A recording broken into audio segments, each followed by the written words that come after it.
Hello and welcome back to the Bookshelf Odyssey. My name is Art and I'm so excited to be back. If you watched my last video a couple weeks ago now, was in the process of moving.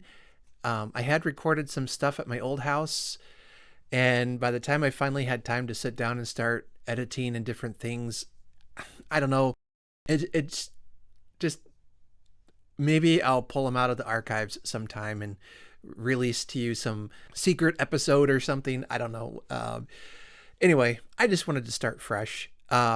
First of all, I want to talk about my new setup. In our new house, I have a place where I can record. We have a room that we're using as a library. As you can see behind me, I have books behind me. The floor is carpeted. And once we get more and more furniture in, it's going to be just a great place to record. So I'm really grateful for that. And that no longer will I have to be bouncing around the house, either in my bedroom or up in the attic, places like that. So this is really exciting. And then along with the move, I started a new job, which again, in my last video, I joked about if there's a job you could recommend where I got paid to read, that would be great. Now, I didn't find a job where I was paid to read, but I do have a new job as a custodian at the local school. And my hours, I work in the afternoons and into the evening. And so for a good 6 hours of that 8-hour shift, I'm by myself and I can listen to audiobooks, podcasts, music, whatever. Just pop in the earphones and vacuum to my heart's delight. And who knew there could be so much carpet to vacuum? These kids make quite the mess every day. But I love my new job. I love that I can continue to listen to audiobooks while I work. And my reading has really increased over the last couple of weeks. So if I were to do a reading update over all the books that I've been able to get through, we might be here a while. So I'm just going to cover the books I've finished in the last week. And hopefully going forward, I'll have time to record weekly updates. But I've never been one to really be able to follow a schedule. As those of you who are reading along with me with wives and daughters can attest to. I do hope you're enjoying that read along. I got to catch up, to be honest. But all that aside, I have some great books I want to share with you today. Mysteries, mostly. With that, let's jump into what I've been reading lately and make some recommendations for you, including a book I think might just be one of the best books I've read all year. So the first book I want to talk about is The Village Library Demon Hunting Society by C.M. Waggoner. Now, this is a book that I would describe as a cozy mystery meets cozy paranormal. Here's what it's about. Librarian Sherry Pinkwhistle keeps finding bodies and solving murders, but she's concerned by just how many killers she's had to track down in her quaint village. None of her neighbors seem surprised by the rising body count, but Sherry is becoming convinced that whatever has been causing these deaths is unnatural. But when someone close to Sherry ends up dead and her cat, Lord Thomas Cronwell, becomes possessed by what seems to be an ancient demon, Sherry begins to think she's going to need to become an exorcist as well as an amateur sleuth.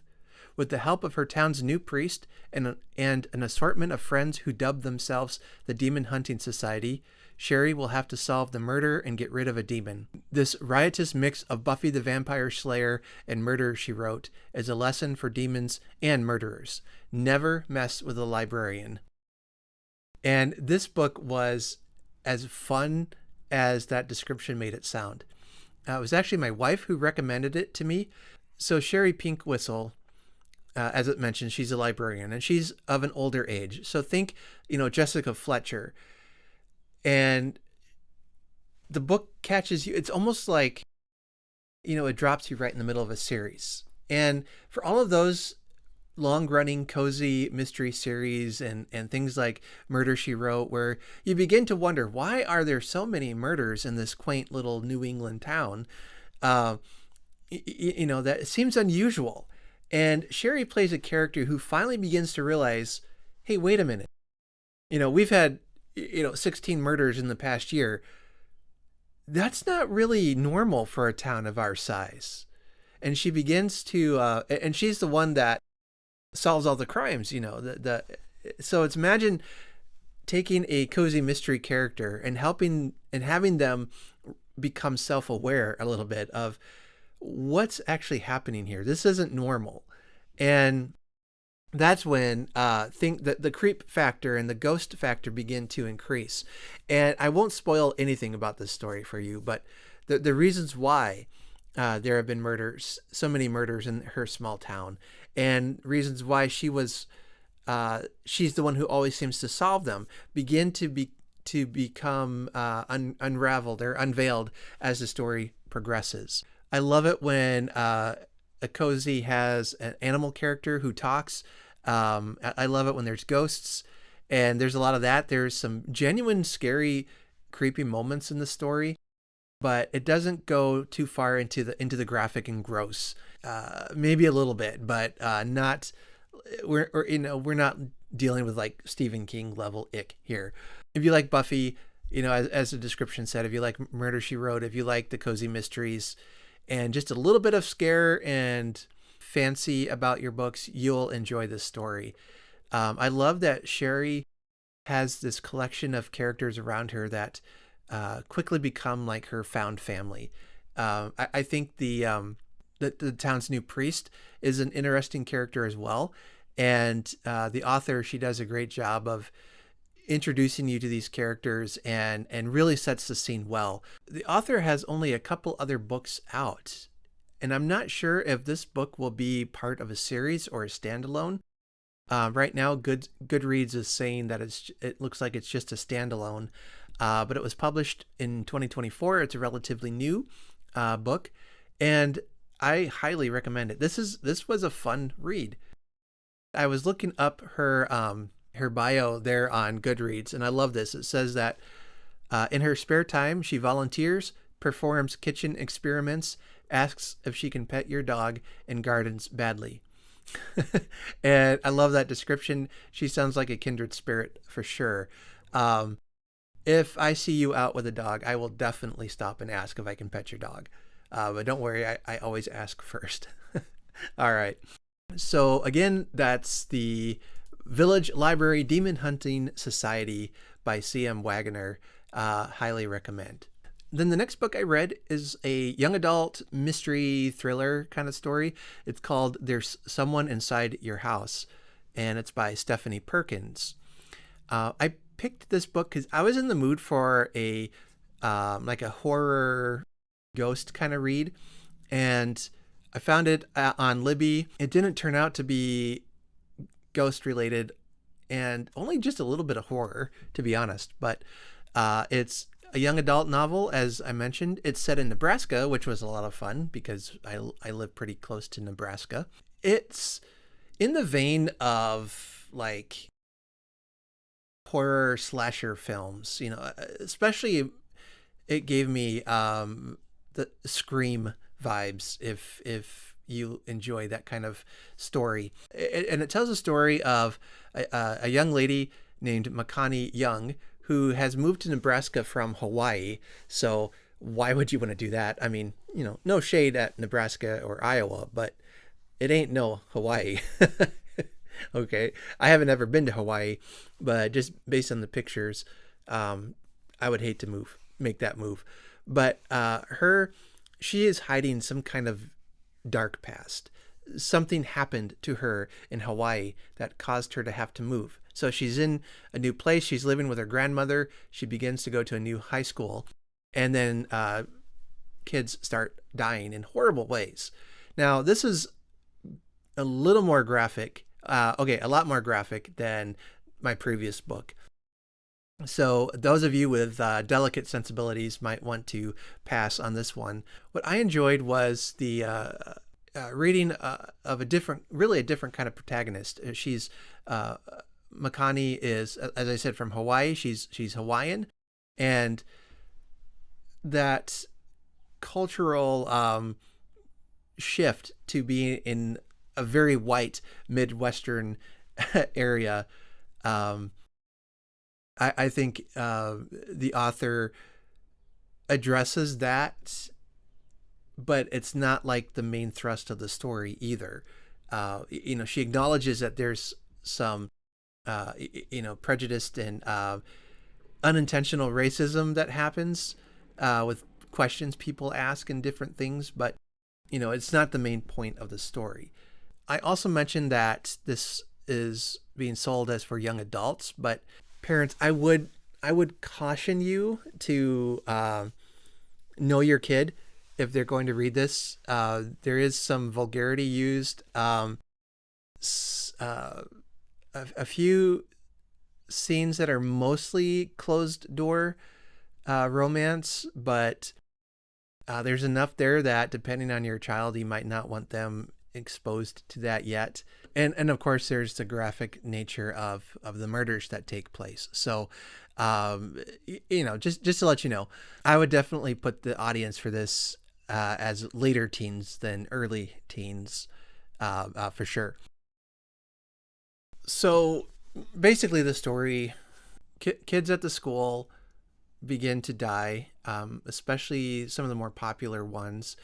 Makani meets, a boy, and they're falling in love. A really strange relationship. And this is probably the old man prude in me. They sort of met, were very passionate, the things that teens do in cars and all that.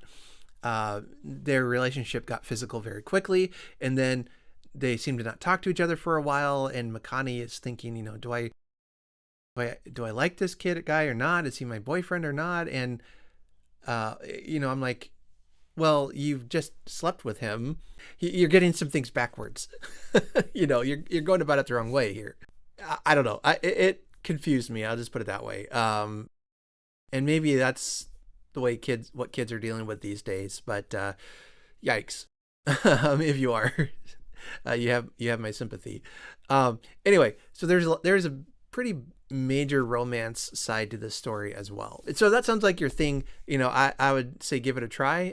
It certainly wasn't the worst book I've read this year, which sounds like a backhanded compliment. I didn't quite mean it that way. I would give it 3.5 stars. I think by the end, it wasn't quite what I was looking for, and it wasn't for me. But like I said, if you're a fan of slasher films, romance, complicated characters, somebody hiding a dark backstory, I thought that was really well done. That part, like, Makani could have been a character that you did not like, and because of her secret that she's hiding, which is revealed, it's pretty bad. I mean, it's awful. And by the time you figure out and find her story, or find out about her story, she's grown on you as a character, and you're really left with this question, as well as the book, was that with what she did, can you forgive her for that? Do you understand why she did what she did?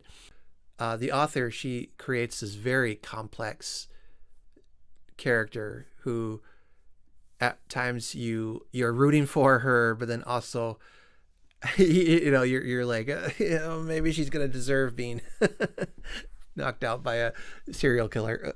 Okay, not really, but it brings up complicated feelings and emotions, and that makes a great character. So again, There's Someone Inside Your House by Stephanie Perkins. And then the third mystery I read, and this is one that I think is going to end up in the top 10 of books I've read this year, is called Hide by Tracy Clark. Now, this is a mystery, as it says on Goodreads, featuring hard-boiled Chicago detective Harriet Foster, who's on the hunt for a serial killer with a deadly affinity for redheads. Which, I don't know, I might have been on a mystery kick this past week. I've been certainly listening to some pretty tense and scary books as I clean a school building alone in the middle of the night. It's fine. So Detective Harriet Foster is a delightfully complex character. She's a as the description says, she's a black woman in a male-dominated department. She has just transferred departments because she's been a police officer for like 19 years, I think, or 17 years, and her former partner had committed suicide, and so her world is shaken by that. As the story progresses, it also reveals that she had a son who died. So she's this very broken and shattered character who has to continue to be a police officer in a very tense time to be a police officer. This book came out, I believe, in around 2023 is when it came out.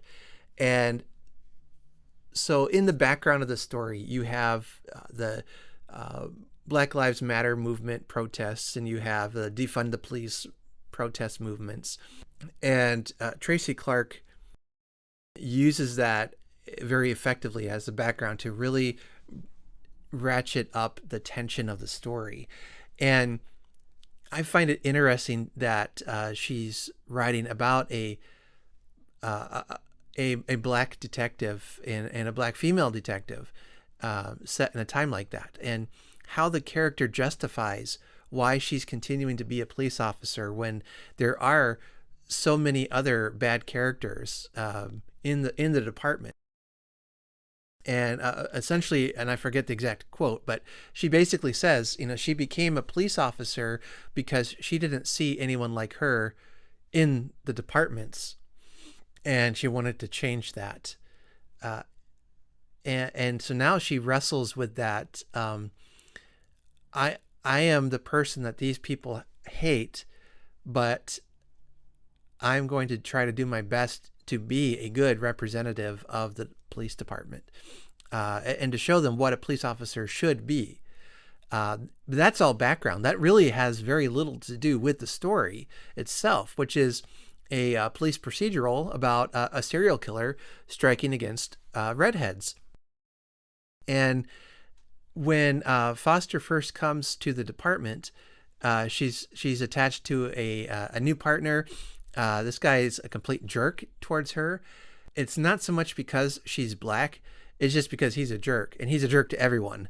And he might be up to some shady things. We're not sure. We're given hints, but they really clash and they really don't get along. And I was actually surprised because the chief, the head of the department, actually gives her a new partner that she meshes with a lot better. And I really love that her partner, I believe her name is Lee. She's Chinese, I think.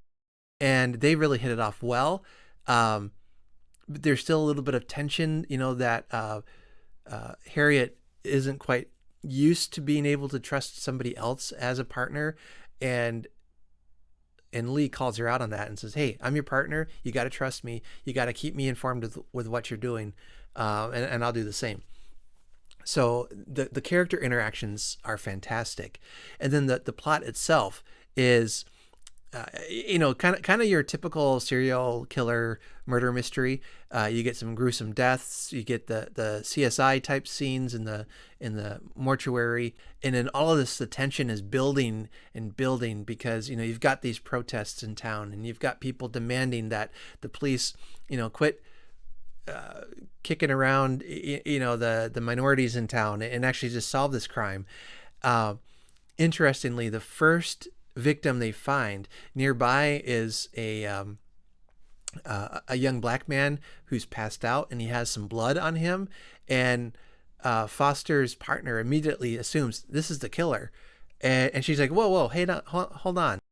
We don't know anything yet. We don't have any evidence. We don't have anything other than he was nearby and he has some blood on him. We don't even know if it's the victim's blood, but he is so sure that this is the killer.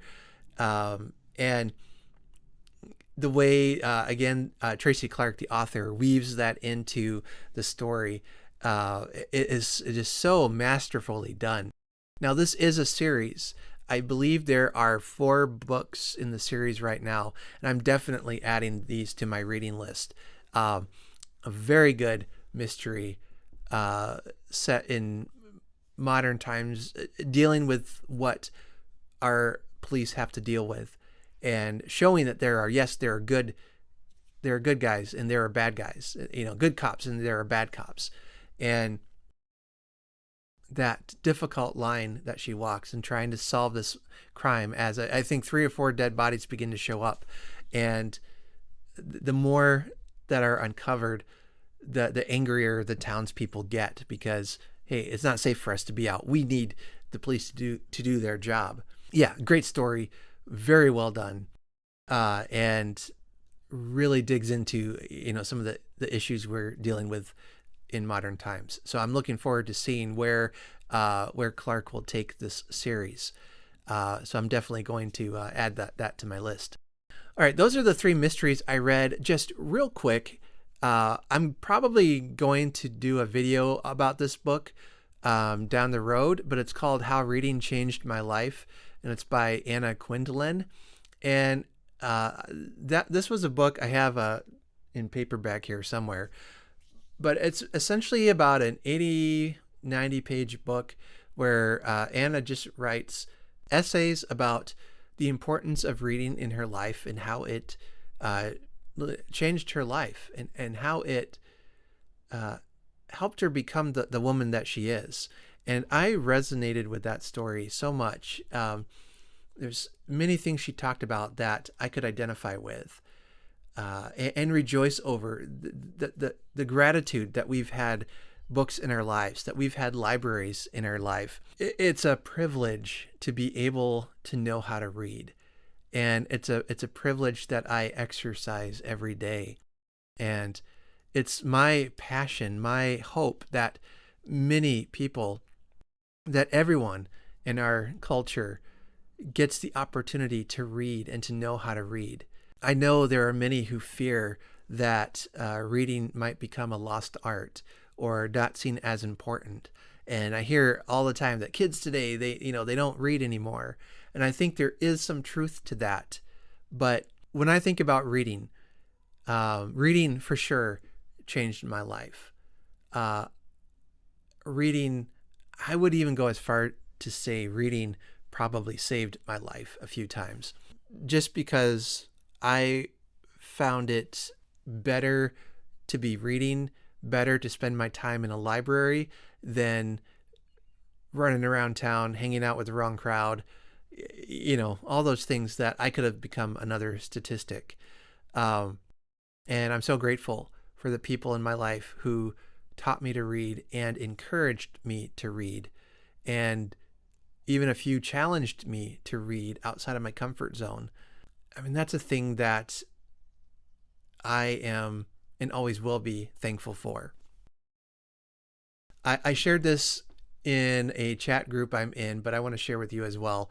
A couple of days ago, I was at school and doing the custodial work. Overheard a teacher and her student walking through the hallway, and he's all excited because he's like, teacher, I got to go to the book sale and I got too many books. You'll never guess how many books I got. And she's like, how many? And he says, I've got 14 books. And I just see him walk by with this big stack of books, a big smile on his face. And I love that. And the teacher said some nice things to him and encouraged him to read them this summer, and she wants to know about them when he gets back, because we have just a couple weeks left of school, and maybe about a week left of school now that I think of it. But anyway, I love that, because here's a young man, he was like 2nd, 3rd grade, who was excited to read. He used money to get books. The school was able to provide him with books at a very, very reasonable price. And, it was just a culture of encouraging kids to read. And I love that. I love that it was a boy who wanted to read. I have seen statistics and I've heard people talk that it does seem like boys and guys, we don't want to read. And I've been a part of many book groups, both online and in person, and I am often, always the only man there. I don't mind. I know some of the ladies feel kind of awkward for me or feel bad for me. They're, just recently at our local library, it was me and about 15 other retired women at the table talking about a book, but it was fun. And they're like, "We're sorry, we don't have more guys here." And I'm like, "That's okay. You guys are bookworms. You ladies are bookworms. So am I. You're my people." I think it's important to read, obviously. That's what we do here. Anyway, I want to talk more about that book in depth. So I think it really deserves its own video, and I hope to do that. Also, I've been reading Wives and Daughters. I am behind because I haven't been able to read that with audiobook, but I'm going to get caught up. And I do thank you for those of you who are talking on the Discord channel. You keep the conversation going there. I'm so grateful for that, and I hope you're enjoying that. Yeah, I'll get my life settled here. Everything is settling down now. I'm getting into a regular schedule, until the next big thing, right? Anyway, I've had a great reading week. I've read some fantastic books. I can't wait to hear what you've read. So comment below what you've been reading. Tell me if you've read any of these or if any of these sound like your cup of tea. And we'll keep the conversation going there. So that'll be it for me today. And until next time, take care and happy reading.